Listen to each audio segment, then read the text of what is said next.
नमस्कार, दोपहर समाचार में आपका स्वागत है।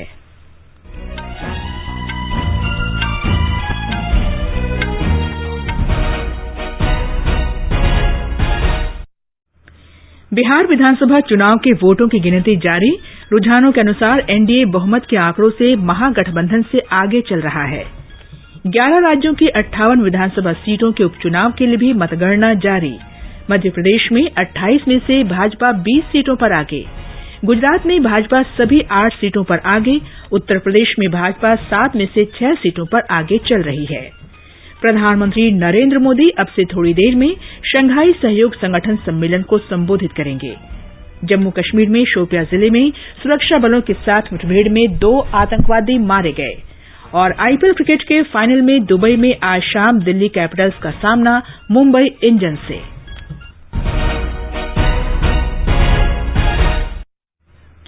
दोपहर समाचार में रवि कपूर के साथ मैं कनकलता। कोविड-19 महामारी के खिलाफ देश एकजुट होकर लड़ रहा है। आप भी हमारे साथ सुरक्षा और बचाव के 3 आसान एहतियाती उपायों का संकल्प लें। मास्क पहनें, 2 गज दूरी है जरूरी, सुरक्षित दूरी बनाए रखें, हाथ और मुंह साफ रखें। अब समाचार विस्तार से। बिहार में विधानसभा चुनाव और 11 राज्यों में विधानसभा की 58 सीटों के उपचुनाव के लिए वोटों की गिनती जारी है। बिहार में वाल्मीकिनगर लोकसभा सीट के लिए उपचुनाव के मतों की गिनती भी की जा रही है। बिहार में विधानसभा की सभी 243 सीटों के रुझान आ गए हैं। ताजा रुझान इस प्रकार है। एनडीए गठबंधन को अब तक 135 सीटों पर बढ़त मिली हुई है। विभिन्न दलों की स्थिति इस प्रकार है। भारतीय जनता पार्टी 76, जनता दल यूनाइटेड 52, विकासशील इंसान पार्टी 5 और हिंदुस्तानी अवाम मोर्चा 1 सीट पर आगे है। महागठबंधन 98 सीटों पर आगे चल रहा है। गठबंधन में शामिल विभिन्न दलों की स्थिति इस प्रकार है। राष्ट्रीय जनता दल 61, कांग्रेस 18 और वामपंथी पार्टियां 19 पर आगे हैं, जबकि शेष सीटों पर अन्य पार्टियां आगे चल रही हैं। राज्य में शांतिपूर्ण ढंग से मतगणना सुनिश्चित कराने के लिए सुरक्षा के व्यापक प्रबंध किए गए हैं। मतगणना स्थलों पर त्रिस्तरीय सुरक्षा व्यवस्था की गई है। सुचारू रूप से मतगणना कराने के लिए प्रत्येक केंद्र पर अर्धसैनिक बल तैनात किए गए हैं। संवेदनशील इलाकों में अतिरिक्त सुरक्षा व्यवस्था की गई है। विजय जुलूस निकालने पर प्रतिबंध लगा दिया गया है। मतगणना केंद्रों के भीतर और बाहर निषेधाज्ञा लागू है। बिहार विधानसभा की 243 सीटों के लिए 3 चरणों में 28 अक्टूबर, 3 नवंबर और 7 नवंबर को वोट डाले गए थे। और अब मतगणना की ताजा स्थिति की जानकारी के लिए चलते हैं अपने पटना संवाददाता केके लाल के पास। केके लाल जी, इस बार बूथों की संख्या अधिक होने के कारण परिणाम आने में देर होगी, पर ताजा रुझान क्या बता रहे हैं? कनक, ताजे रुझान के अनुसार एनडीए 124 सीटों पर बढ़त बनाए हुए है। अभी खबर मिली है कि केवटी विधानसभा क्षेत्र से आरजेडी के वरिष्ठ नेता और पूर्व मंत्री अब्दुल बारी सिद्दीकी चुनाव हार गए हैं। भाजपा के उम्मीदवार मुरारी मोहन झा यहां से विजयी घोषित किए गए हैं। सुपौल से जेडीयू के विजेंद्र यादव भी चुनाव जीत गए हैं। वाल्मीकि नगर लोकसभा क्षेत्र से जनता दल यूनाइटेड के सुनील कुमार बढ़त बनाए हुए हैं। मुख्यमंत्री नीतीश कुमार और उप मुख्यमंत्री सुशील कुमार मोदी इस बार विधानसभा चुनाव नहीं लड़ रहे। विधानसभा अध्यक्ष और जेडीयू नेता विजय कुमार चौधरी सराय रंजन सीट से आगे चल रहे हैं। विकासशील इंसान पार्टी के अध्यक्ष मुकेश सहनी सिमरी बख्तियारपुर विधानसभा क्षेत्र में आगे हैं। कनक, कोविड को देखते हुए क्या एहतियाती उपाय किए गए हैं? कनक, मतगणना के दौरान कोविड प्रोटोकॉल का पालन किया जा रहा है। नियमित अंतराल पर मतदान केंद्रों को सैनिटाइज किया जा रहा है। सोशल डिस्टेंसिंग को ध्यान में रखते हुए मतगणना हॉल में 14 की जगह 7 मतगणना टेबल लगाए गए हैं। सभी मतगणना कर्मियों को थर्मल स्कैनिंग के बाद ही केंद्रों में जाने की अनुमति दी गई। सभी के लिए मास्क अनिवार्य किया गया है। मतगणना केंद्र के अंदर और बाहर 3 लेयर की सुरक्षा व्यवस्था की गई है। संवेदनशील इलाकों में अतिरिक्त सुरक्षा बलों की ड्यूटी लगाई गई है। जुलूस निकालने पर प्रतिबंध लगाया गया है। राजनीतिक दलों के दफ्तर के बाहर सुरक्षा व्यवस्था कड़ी कर दी गई है। कनक, धन्यवाद केके लाल जी। निर्वाचन आयोग ने कहा है कि बिहार विधानसभा चुनाव के लिए 1 करोड़ से कुछ अधिक मतों की गिनती हो चुकी है और अभी बड़ी संख्या में मतों की गिनती होना बाकी है। उप निर्वाचन आयुक्त आशीष कुंद्रा ने संवाददाता सम्मेलन में बताया कि मतगणना की प्रक्रिया में अब तक कोई त्रुटि नहीं पाई गई है।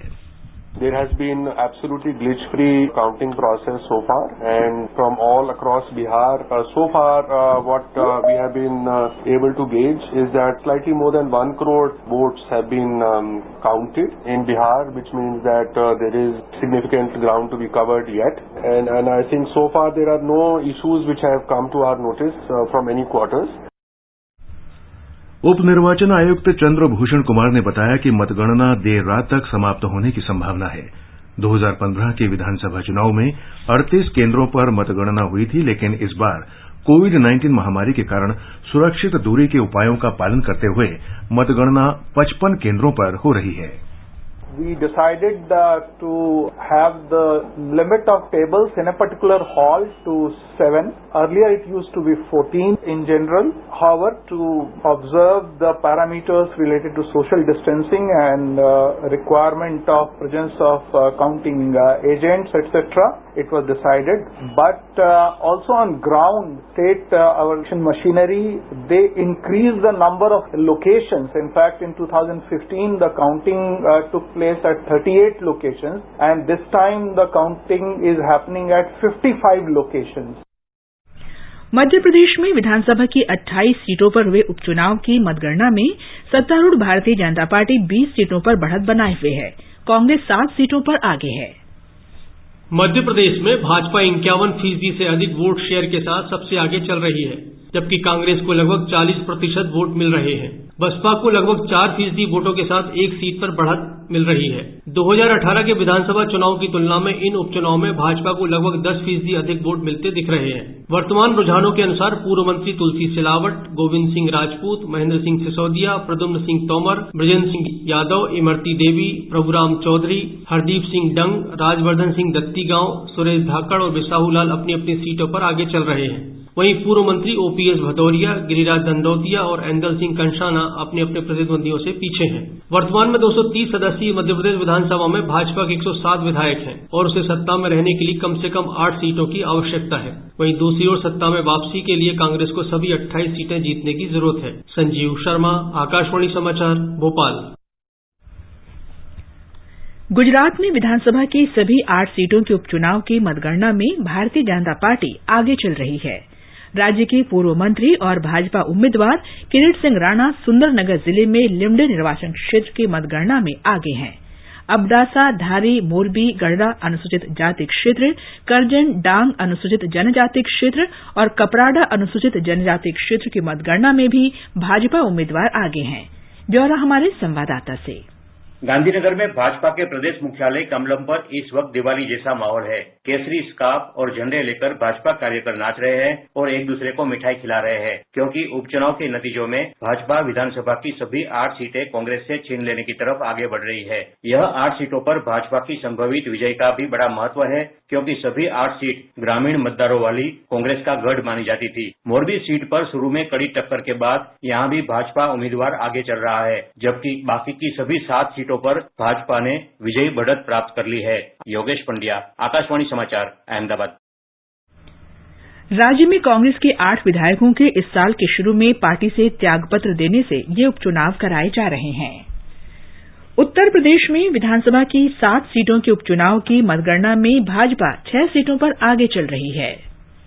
भारतीय जनता पार्टी देवरिया, बांगरमऊ, बुलंदशहर, घाटमपुर, नौगांवा सादात और टूंडला सीटों पर आगे चल रही है। अमरोहा जिले की नौगांवा सादात सीट पर कड़ी टक्कर देखने को मिल रही है। यहां शुरुआत में समाजवादी पार्टी आगे चल रही थी, लेकिन अब भाजपा प्रत्याशी और पूर्व क्रिकेटर चेतन चौहान की पत्नी संगीता चौहान अपने प्रतिद्वंदी उम्मीदवार से काफी आगे चल रही हैं। जौनपुर की मल्हनी सीट पर भी शुरुआत में निर्दलीय प्रत्याशी धनंजय सिंह आगे चल रहे थे, लेकिन अब समाजवादी पार्टी के प्रत्याशी लकी यादव ने उनसे 3000 से ज्यादा मतों से बढ़त बना ली है। यहाँ पर भारतीय जनता पार्टी तीसरे स्थान पर है। मल्हनी को छोड़कर बाकी सभी 6 सीटों पर इससे पहले हुए चुनाव में भारतीय जनता पार्टी का कब्जा था। सुशील चंद्र तिवारी, आकाशवाणी समाचार, लखनऊ। मुख्य चुनाव अधिकारी अजय कुमार शुक्ला ने आकाशवाणी को बताया कि कोविड-19 के सभी नियमों के पालन के साथ मतगणना शांतिपूर्वक चल रही है और परिणाम देर शाम तक आने की उम्मीद है। नागालैंड में विधानसभा की 2 सीटों के उपचुनाव में निर्दलीय उम्मीदवार प्रमुख राजनीतिक दलों के उम्मीदवारों से आगे चल रहे हैं।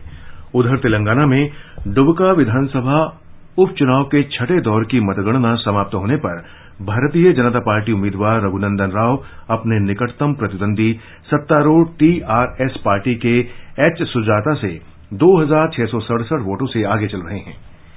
ओडिशा में तिरतोल विधानसभा उपचुनाव की मतगणना में बीजू जनता दल उम्मीदवार विजय शंकर दास अपने निकटतम प्रतिद्वंदी भारतीय जनता पार्टी उम्मीदवार से 5626 वोटों से आगे चल रहे हैं। कर्नाटक में विधानसभा उपचुनाव में भारतीय जनता पार्टी दोनों सीटों पर आगे चल रही है। सीरा में 15वें दौर की मतगणना की समाप्ति के बाद भाजपा उम्मीदवार डॉक्टर सीएम राजेश गौड़ा को 45,684 जबकि कांग्रेस उम्मीदवार टीबी जयचंद्र को 41,919 वोट मिले हैं। मणिपुर में विधानसभा उपचुनाव में चारों सीटों की मतगणना लगभग पूरी हो चुकी है। सत्तारूढ़ भारतीय जनता पार्टी 3 सीटों पर आगे है जबकि लिलोंग विधानसभा निर्वाचन क्षेत्र में निर्दलीय उम्मीदवार बढ़त बनाए हुए हैं।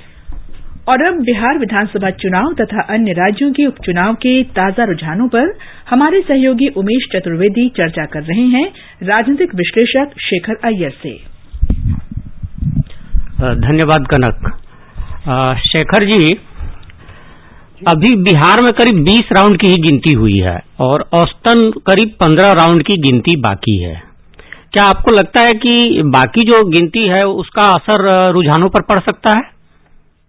देखिए, कई सीटों पे हमें कहा जा रहा है कि मार्जिन्स बहुत कम है, कई सीटों पे 1000 की मार्जिन है, कई 500 की मार्जिन है अभी तक की जो राउंड चल रहा है। लेकिन एक प्रकार से जो एग्जिट पोल का जो एक प्रकार से इंडिकेशन था उसके विपरीत हमें जो अभी उलझन दिखाई दे रहा है, जिससे लग रहा है कि इतनी एंटी इनकम्बेंसी की बात हुई थी अभी एनडीए के खिलाफ बिहार में, लेकिन जिस प्रकार से आज बीजेपी सबसे लार्जेस्ट पार्टी के ऊपर के सामने आगे बढ़ रहा है और साथ में जेडीयू की सीटें कम हुई है, लेकिन क्योंकि वो एनडीए के प्री पोल अलायंस है इसीलिए अब देख रहे हैं कि एनडीए आगे है। और साथ साथ दूसरी बड़ी दिलचस्पी बात है यह है कि तेजस्वी यादव के नेतृत्व पे एक प्रकार से एक विपक्ष के लिए एक नया चेहरा और नया नेतृत्व देने की जो कोशिश है उसका भी अब रिजल्ट देख रहे हैं, जिसमें आरजेडी का भी अच्छा नंबर बढ़ चल रहा है। और लेकिन कांग्रेस का जो कांग्रेस ने 70 सीट पे उम्मीदवार खड़े किए थे उनकी परफॉर्मेंस जितने वो एक्सपेक्ट कर रहे होंगे उतनी अभी तक इंडिकेशंस नहीं है। और तीसरी चीज जो हमें इस चुनाव में अभी तक जो इंडिकेशंस है, एलजेपी को लेकर कई बातें कही जा रही थी कि ये एक प्रकार के वोट कटुआ हैं, ये एनडीए को नुकसान करेंगे, जेडीयू को नुकसान करेंगे, इस तरह की बातें कही जा रही थी। अगर जेडीयू की आज अगर सीट कम हो रही है इस कारण की क्योंकि एक प्रकार से एक एंटी इनकम्बेंसी काम कर रहा था, तब एलजेपी का भी खुद का कुछ ज्यादा हम ये नहीं देख रहे, केवल 2 सीटों पे अभी आगे है और हो सकता है कई कुछ जेडीयू सीट के लिए नुकसान पहुंच रहे होंगे। लेकिन कुल मिला के देखा जाए जो प्रधानमंत्री नरेंद्र मोदी जी की जो लोकप्रियता को लेकर जो चर्चा थी कि उनकी लोकप्रियता के कारण ही एनडीए का जो आगे एक प्रकार से ऊर्जा मिली है, उसका भी कहीं अब मुझे लगता है कि अच्छे संकेत आ रहे हैं। हाँ शेखर जी, कहा जा रहा था कि नीतीश कुमार के खिलाफ एंटी इनकम्बेंसी है, इसके बावजूद अगर जनता दल और भारतीय जनता पार्टी का गठबंधन एक बेहतर प्रदर्शन करने की स्थिति में दिख रहा है, तो क्या आपको नहीं लगता कि वो कुछ जो कहा जा रहा था एंटी इनकम्बेंसी का फैक्टर वो कुछ बहुत ज्यादा काम नहीं कर पाया? नहीं, देखिए, एंटी इनकम्बेंसी इस तरह की सिचुएशन होना कोई आश्चर्य बात नहीं है, वो स्वाभाविक है क्योंकि नीतीश जी पिछले 15 साल से मुख्यमंत्री है और ये 4था बार वो उनके नेतृत्व में एनडीए चुनाव लड़ रही है। तो जो एंटी इनकम्बेंसी फैक्टर के कारण ही मुझे लगता है जेडीयू की आज जो सीटें कम आने की जो इंडिकेशंस है उसका कारण है। लेकिन जो पिछले 15 साल में देखिए, पहले तो हमें सोचना है कि 2005 में जिस मैंडेट लेकर नीतीश जी आए थे उसका ये था कि बिहार बदलने के लिए, क्योंकि उसका पीरियड, उससे पीछे जो पीरियड आप देखिए, उससे पहले जो 15-16 साल जो लालू प्रसाद यादव और उनकी धर्मपत्नी राबड़ी देवी के नेतृत्व में जहां वहां सरकार चली थी, उस समय जो बिहार की हालत और आज की हालत में बहुत परिवर्तन हुआ है।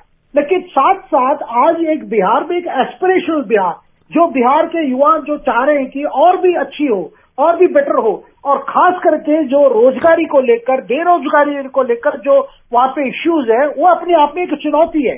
जिसके लिए क्या सोल्यूशन हो सकता है कि बिहार में कैसी बेरोजगारी दूर किया जाए, एक इस बार चुनाव में एक मुद्दा था और उस मुद्दे में हमने देखा उसके सोल्यूशन, एक तरफ तेजस्वी यादव का जो फॉर्मूला था कि हम 10 लाख सरकारी नौकरी दे दें, जो सबको लग रहा था ये नामुमकिन है। दूसरी तरफ एनडीए की तरफ जो कहा गया था कि हम 19 लाख नौकरियां की हम एक व्यवस्था कर सकते हैं, वो कैसे, जब कई प्रधानमंत्री जी का जो कार्यक्रम है वहां पे, खास करके जो कृषि क्षेत्र में बूस्ट करने के लिए, मैन्युफैक्चरिंग को बढ़ाने के लिए और आगे वहां इन्वेस्टमेंट बिहार लाने के जो कई ये है, और जितने एंटरप्रेन्योर्स को, जो स्टार्टअप्स को, स्किल इंडिया, ये ऐसी कार्यक्रम जो हम बिहार में चला सकते हैं, उसकी कई गुंजाइश है। शेखर जी जो है कि यही तो ही रास्ता है। शेखर जी एक बीच में एक सवाल उठता है, चलेंगे या एनडीए की जो फॉर्मूला है उस पर चलेंगे विकास को लेकर? शेखर जी एक सवाल ये है कि बिहार की राजनीति जातिवादी राजनीति के लिए जानी जाती रही है। एग्जिट पोल का जो भी नतीजा दिख रहा था उस पर भी कहीं न कहीं इसका भी असर दिख रहा था, लेकिन एग्जिट पोल के नतीजों के ठीक उलट जो रुझान दिख रहे हैं उसमें क्या कौन कौन से फैक्टर काम कर रहे हैं? क्या महिलाओं का फैक्टर रहा है? आपको क्या लगता है? देखिए, हमें जो फिगर्स मिला था उसमें इलेक्शन कमीशन की तरफ से कि महिला वोटर ज्यादा संख्या में आके वोट किए, और महिला वोटर का अधिक संख्या आना, इसका मतलब एक ही है कि जो नीतीश कुमार की जो कार्यक्रम रही है महिलाओं की कल्याण के लिए, कई कार्यक्रम वो चला रहे हैं, और जिसमें प्रोहिबिशन भी एक उन्होंने वादा किया था, उसके इम्प्लीमेंटेशन को लेकर हो सकता है वो विवाद में हो, लेकिन जो इंटेंशन है वो मतलब महिलाओं के कल्याण के लिए जो कार्यक्रम है, साइकिल बांटे किए गर्ल चाइल्ड के लिए, और कई स्कॉलरशिप दिए गए हैं महिला मतलब बच्चों के लिए, तो इस तरह की जो कई जो स्कीम जो किए गए उसका भी एक बड़ा ये पड़ा है। और लोगों के अंदर ये बिल्कुल है कि पैंडेमिक हो गया था, कोविड-19 हो गया था, जिसके वजह से बहुत तकलीफ बिहार के लोग उठाए हैं। उस तकलीफ को मुकाबले करने के लिए जो केंद्र सरकार की तरफ से जो स्कीम्स आई, आपको जो गेहूं दिया गया, चावल दिया गया, और आपके पल्सेस भी दिए गए, और साथ साथ मनरेगा में काम करने का जो अवसर, उसका भी संख्या बढ़ाई गई। तो इस तरह जो कई कार्यक्रम जो किए गए थे उस चैलेंज को मुकाबले करने के भी उसका भी असर है। आपने जात के बारे में पूछा, मैं मानता हूं कि देखिए, जाति का समीकरण ऐसा है कि बिहार में विकास मुद्दा है, लेकिन आप बिल्कुल निकाला नहीं सकते कि विकास का इम्पैक्ट नहीं है, क्योंकि नीतीश कुमार जी ने पिछले 15 साल एक प्रकार के सोशल इंजीनियरिंग की है, जिसको जहां पे उन्होंने जो ओबीसी के अंदर जो अति पिछड़े हैं, यानी एक्सट्रीम बैकवर्ड क्लासेस ईबीसी, साथ साथ जो दलित के अंदर जो महादलित है, उनके कल्याण के लिए, उनके कार्यक्रम के लिए, उनके कहां आरक्षण देने के लिए उन्होंने बहुत कदम उठाए, तो उसका भी एक प्रकार से असर इस चुनाव में दिखाई दे रहा है। इस चुनाव के जो नतीजों का रुझान दिख रहा है, रुझान में Bharatiya Janata party number 1 party बनती हुई दिख रही है। आपको क्या लगता है? अभी वैसे तो भारतीय जनता पार्टी ने कहा है कि अगर हमें गठबंधन को बहुमत मिलेगा तो नीतीश कुमार मुख्यमंत्री होंगे, लेकिन भारतीय जनता पार्टी जिस तरह से एक बड़े मार्जिन के साथ बड़ा दल बनकर के, नंबर 1 दल बनकर के उभर रही है, तो भारतीय जनता पार्टी का अब बदले राजनीतिक स्थितियों में क्या भविष्य आपको नजर लगता है? क्या उसका अगला कदम हो सकता है? देखिए, जो उन्होंने वादा किया था पहले और घोषणा भी की थी, कई हमने देखा प्रधानमंत्री ने भी कई मीटिंग्स में उन्होंने ये स्टेटमेंट दिए थे कि मुझे नीतीश कुमार जी मुख्यमंत्री रूप में चाहिए बिहार में, ताकि वहां विकास हो। तो उसके बाद हमने देखा गृह मंत्री अमित शाह जी ने भी कहा कि कुछ भी हो, संख्या हमें ज्यादा मिले या उनको ज्यादा मिले, मुख्यमंत्री नीतीश कुमार ही रहेंगे, क्योंकि नीतीश कुमार जी के नेतृत्व में अगले सरकार बनेगी करके बीजेपी नेता कई बार कह चुके। जब हो सकता है बीजेपी के नए कार्यकर्ता और यंग कार्यकर्ता सोचेंगे भाई बीजेपी को भी चांस मिलना चाहिए, लेकिन चुनाव पहले एक प्री पोल अलायंस के नाते नीतीश कुमार को सीएम रूप में उन्होंने प्रोजेक्ट किया। मुझे नहीं लगता उस परिस्थिति में कोई चेंज होगी। शेखर जी, एक सवाल ये बनता है कि इन्हीं बिहार विधानसभा चुनावों के साथ ही 58 विधानसभा सीटों के लिए उपचुनाव हुए हैं। उसमें खासतौर पर जो नजर आ रहा है, जो मतगणना के रुझान आ रहे हैं, उसमें मध्य प्रदेश, गुजरात और उत्तर प्रदेश में भारतीय जनता पार्टी कांग्रेस पर बड़ी जबरदस्त बढ़त लिए हुए है।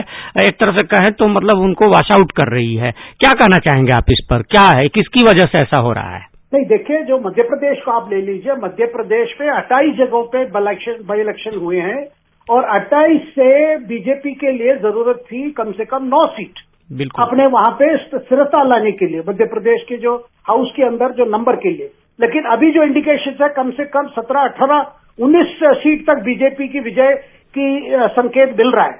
इसका मतलब है शिवराज सिंह चौहान जी की जो नेतृत्व में वहां सरकार बनी, जब कांग्रेस अंदर टूटी और ज्योतिरादित्य जैसे नेता बाहर आके बीजेपी को समर्थन किए और बीजेपी में शामिल हुए, उसका एक प्रकार के पूरा सपोर्ट और एक एंडोर्समेंट मिला है इस बाई इलेक्शन में। उमेश जी, हाँ, गुजरात में तो एक तरह से 8 सीटों पर भारतीय जनता पार्टी आगे चल रही है। ये किसकी जीत कही जाएगी, नरेंद्र मोदी की या स्थानीय सरकार की? दोनों की, क्योंकि बीजेपी का गुजरात में बिना नरेंद्र मोदी जी गुजरात में बीजेपी नहीं है। बीजेपी का हमेशा मानते हैं कि मोदी जी के ही डायरेक्शन पे वहां पे सरकार चल रही है। लेकिन दूसरी बात है, जो विपक्ष के रूप जो भूमिका है वहां पे हम देख रहे हैं कि कांग्रेस कमजोर पड़ती है नजर आ रही है। इसीलिए ये हम देख रहे हैं कि गुजरात में सारे सीटों में, वैसे यूपी में अगर देखा जाए मुख्यमंत्री योगी आदित्यनाथ जी का जो नेतृत्व में वहां सरकार चल रही है, कई चैलेंजेस को लेकर, वहां पेंडेमिक को लेकर भी कई बातें आई थी। लेकिन जिस तरह राज्य सरकार ने जो लोग पलायन होकर आए थे उनके लिए जो कार्यक्रम किए गए, उनको फिर रिहेबिलिटेट करने के लिए जो स्टेप्स लिए गए, उसका भी कहीं ना कहीं पब्लिक के अंदर एक सपोर्ट मिली है। बिल्कुल शेखर जी, आपने बहुत अच्छी जानकारियां दी, बहुत अच्छी चर्चा रही। इस चर्चा में शामिल होने के लिए आपका बहुत बहुत धन्यवाद। धन्यवाद। ताजा समाचार जानने के लिए आप हमारे Twitter handle @AIR News Hindi को फॉलो कर सकते हैं। चलो मिलकर एक शुरुआत करें, चलो एक फैसला आज करें, मास्क नहीं तो टोकेंगे, कोरोना को रोकेंगे, चलो एक इरादा करते हैं, चलो कुछ वादा करते हैं, मास्क नहीं तो टोकेंगे, कोरोना को रोकेंगे। ये आकाशवाणी है। आगे बढ़ने से पहले मुख्य समाचारों पर एक नजर। बिहार विधानसभा चुनाव के लिए वोटों की गिनती जारी। रुझानों के अनुसार एनडीए बहुमत के आंकड़ों से महागठबंधन से आगे चल रहा है। 11 राज्यों की 58 विधानसभा सीटों के उपचुनाव के लिए भी मतगणना जारी। मध्य प्रदेश में 28 में से भाजपा 20 सीटों पर आगे, गुजरात में भाजपा सभी 8 सीटों पर आगे, उत्तर प्रदेश में भाजपा 7 में से 6 सीटों पर आगे चल रही है। प्रधानमंत्री नरेंद्र मोदी अब से थोड़ी देर में शंघाई सहयोग संगठन सम्मेलन को संबोधित करेंगे। जम्मू कश्मीर में शोपियां जिले में सुरक्षा बलों के साथ मुठभेड़ में 2 आतंकवादी मारे गए। और आईपीएल क्रिकेट के फाइनल में दुबई में आज शाम दिल्ली कैपिटल्स का सामना मुंबई इंडियंस से।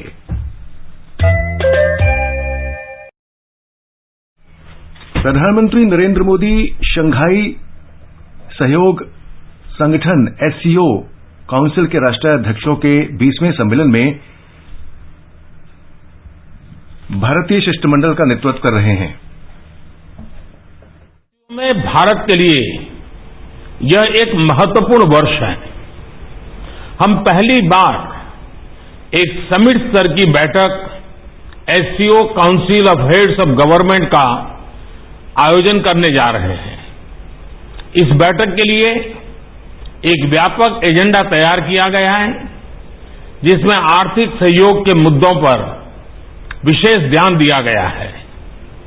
हमने स्टार्टअप इकोसिस्टम में अपने समृद्ध अनुभव को साझा करने के लिए इनोवेशन एंड स्टार्टअप पर स्पेशल वर्किंग ग्रुप की स्थापना का प्रस्ताव रखा है। हमने ट्रेडिशनल मेडिसिन पर वर्किंग ग्रुप का भी प्रस्ताव रखा है, ताकि SCO देशों में पारंपरिक और प्राचीन चिकित्सा के ज्ञान और समकालीन चिकित्सा में हो रही प्रगति एक दूसरे के पूरक बन सके।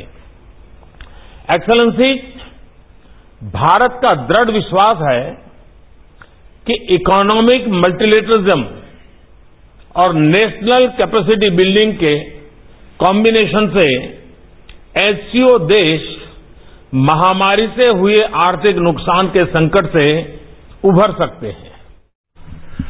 अभी आप प्रधानमंत्री का संबोधन सुन रहे थे। जम्मू कश्मीर में शोपियां जिले के कुटपोरा गांव में सुरक्षा बलों के साथ मुठभेड़ में 2 आतंकवादी मारे गए। पुलिस सूत्रों के अनुसार इस इलाके में आतंकवादियों की मौजूदगी की सूचना मिलने के बाद सुरक्षा बलों के संयुक्त दल ने तलाशी अभियान चलाया था। संयुक्त दल के संदिग्ध स्थान पर पहुंचते ही आतंकवादियों ने गोलीबारी शुरू कर दी। जवाबी कार्रवाई में 2 आतंकवादी मारे गए। इनकी पहचान की जा रही है। अंतिम समाचार मिलने तक सुरक्षा बलों का संयुक्त अभियान जारी था। ब्यौरे की प्रतीक्षा है। ये समाचार हमारी वेबसाइट newsonair.com/hindi और हमारे mobile app news on AIR पर भी उपलब्ध हैं। दोपहर समाचार में आपका फिर स्वागत है। आईपीएल क्रिकेट के फाइनल में दुबई में आज शाम दिल्ली कैपिटल्स का सामना मुंबई इंडियंस से होगा। दिल्ली की टीम पहली बार आईपीएल के फाइनल में पहुंची है। दूसरे क्वालीफायर मुकाबले में दिल्ली कैपिटल्स ने सनराइजर्स हैदराबाद को 17 रन से हराकर फाइनल में प्रवेश किया था। महाराष्ट्र में मुंबई के परेल स्थित मध्य रेलवे की कार्यशाला ने छोटी लाइन का 5वां रेल इंजन बनाया है, जो कालका शिमला रेल मार्ग पर चलेगा। हमारे संवाददाता ने खबर दी है कि यह इस कार्यशाला में निर्मित 5वां रेल इंजन है। मुंबई में मध्य रेल के परेल लोको वर्कशॉप में 5वां नैरोगेज इंजन बनाया गया है, जो कालका से शिमला के बीच चलेगा, जो कि यूनेस्को हेरिटेज रेल मार्ग घोषित किया गया है। गौरतलब है कि इस इंजन की रचना करते समय वर्कशॉप के सभी कर्मचारियों ने कोविड-19 से संबंधित सभी प्रोटोकॉल्स का पालन किया है। मध्य रेल द्वारा ऐसे कुल 12 इंजनों का निर्माण किया जाएगा। आकार में छोटा दिखने वाला ये इंजन हिमालय क्षेत्र की अत्यधिक ठंड का सामना करने के लिए पर्याप्त है। माधुरी पांगे, आकाशवाणी समाचार, मुंबई। इसे देश के उत्तर रेलवे के सबसे लोकप्रिय पर्वतीय पर्यटन स्थल के कालका शिमला रेल मार्ग पर चलाया जाएगा।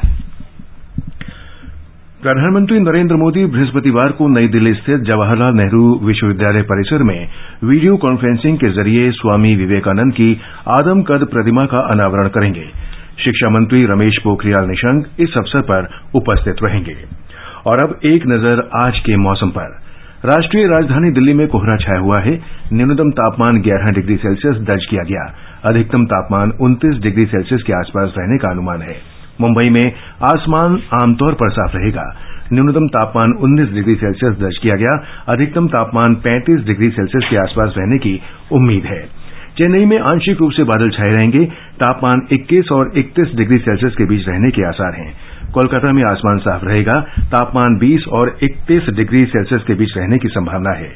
केंद्र शासित प्रदेश जम्मू कश्मीर के जम्मू में तापमान 13 से 27 डिग्री सेल्सियस के बीच रहने की संभावना है, जबकि श्रीनगर में न्यूनतम तापमान 0 से 16 डिग्री सेल्सियस के आसपास रहने की संभावना है। लेह में भी आसमान साफ रहेगा। शाम तक बादल छा सकते हैं। न्यूनतम तापमान 0 से 10 डिग्री से नीचे दर्ज किया गया। अधिकतम तापमान लगभग 10 डिग्री सेल्सियस रह सकता है। गिलगित में आसमान साफ रहेगा और दोपहर बाद या शाम को आंशिक रूप से बादल छाए रह सकते हैं। तापमान 1 से 20 डिग्री सेल्सियस के बीच रह सकता है। मुजफ्फराबाद में आसमान साफ रहने की संभावना है। दोपहर या शाम तक हल्के बादल छा सकते हैं।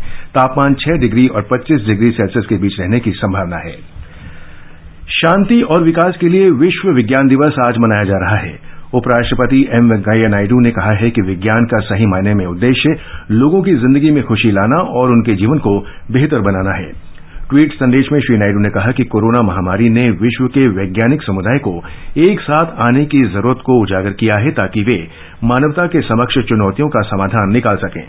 उन्होंने लोगों से विज्ञान का शांति और विकास के रूप में लाभ उठाने का संकल्प लेने को कहा है। अंत में मुख्य समाचार एक बार फिर। बिहार विधानसभा चुनाव के वोटों की गिनती जारी। रुझानों के अनुसार एनडीए बहुमत के आंकड़ों से महागठबंधन से आगे चल रहा है। 11 राज्यों की 58 विधानसभा सीटों के उपचुनाव के लिए भी मतगणना जारी। मध्य प्रदेश में 28 में से भाजपा 20 सीटों पर आगे। गुजरात में भाजपा सभी 8 सीटों पर आगे।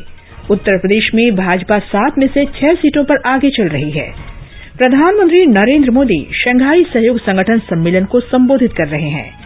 जम्मू कश्मीर में शोपियां जिले में सुरक्षा बलों के साथ मुठभेड़ में 2 आतंकवादी मारे गए। और आईपीएल क्रिकेट के फाइनल में दुबई में आज शाम दिल्ली कैपिटल्स का सामना मुंबई इंडियंस से। इसके साथ ही दोपहर समाचार का ये अंक समाप्त हुआ। नमस्कार।